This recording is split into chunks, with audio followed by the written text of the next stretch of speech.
তারপরে সকালে এসে তোর এই অবস্থা দেখলাম। এখন বল, তোর গায়ে কে হাত দিছে? খালি একবার বল, বাকিটা আমি দেখছি। বল।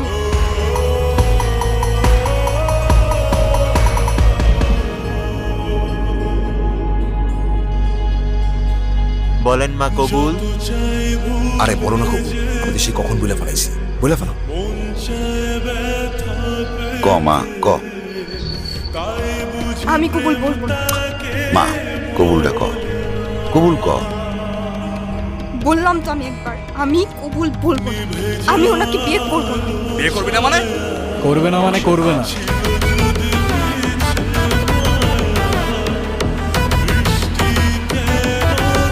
আর নো মিন্স নো।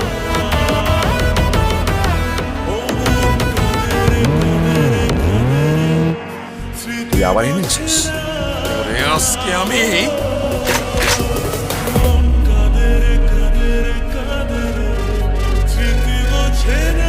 এই সাবধানে, তোর জবানের চেয়ে ওর ট্রিগার ফার্স্ট চলে। একবার চেপে দিলে তোর কথা আর আমার কান পর্যন্ত পৌঁছাবে না ভাই।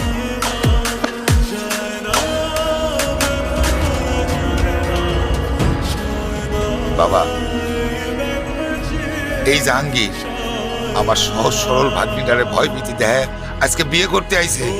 তোমরা আইছো খুব ভালো হয়েছে। আমারে বাঁচাও বাবা, আমারে বাঁচাও। এ বাসাই, তুই আমার লোক পড়ে দিতেছিস? তোর ভাগ্নির সাথে বিয়ে দেওয়ার কথা বলে তুই আমার কাছ থেকে 1.5 লাখ টাকা নিছিস। এর আগে কত টাকা নিছিস তুই মনে আছে? টাকাগুলো হ্যাঁ? তুই এখন তোর ভাগ্নির লোক আমার বিয়া দিবি আর নালে টাকা দিবি, কি করবি ক? ছি মামা, তোমার কি এতটুকু লজ্জা করে না? ছোটবেলা থেকে তোমাদেরকে আমি আমার বাবা মার জায়গায় দেখতাম, আর সেই তুমি। একটা মানুষ এতটা স্বার্থপর হয় কিভাবে? আপনার নিজের মেয়ে হলে এটা করতে পারতেন? যেই মানুষটা আপনাদের জন্য এত কষ্ট করত, তার পরিশ্রমের সব টাকা আপনার হাতে তুলে দিত, সেই মানুষটাকে আপনারা টাকার জন্য বিক্রি করে দিচ্ছিলেন।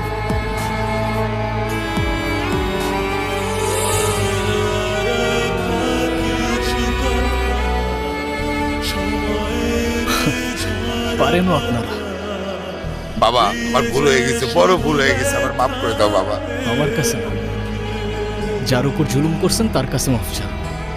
আমারে মাফ করে দে মা, আমি বড় ভুল করে ফেলেছি, আমারে মাফ করে দে মা, তাহলে আমি জীবনে শান্তি পাবো না মা। তাহলে আমার টাকা কি হবো? টাকা মানে? টাকা মানে কি? তোর কত বড় সাহস, তুই আমার ছেলে গায়ে হাত তুলছস? তুই যে এখনো চিন্তা হয়ে আমার সামনে দাঁড়ায় আছিস না, এটাই তোর সাত কপালে ভাগ্য।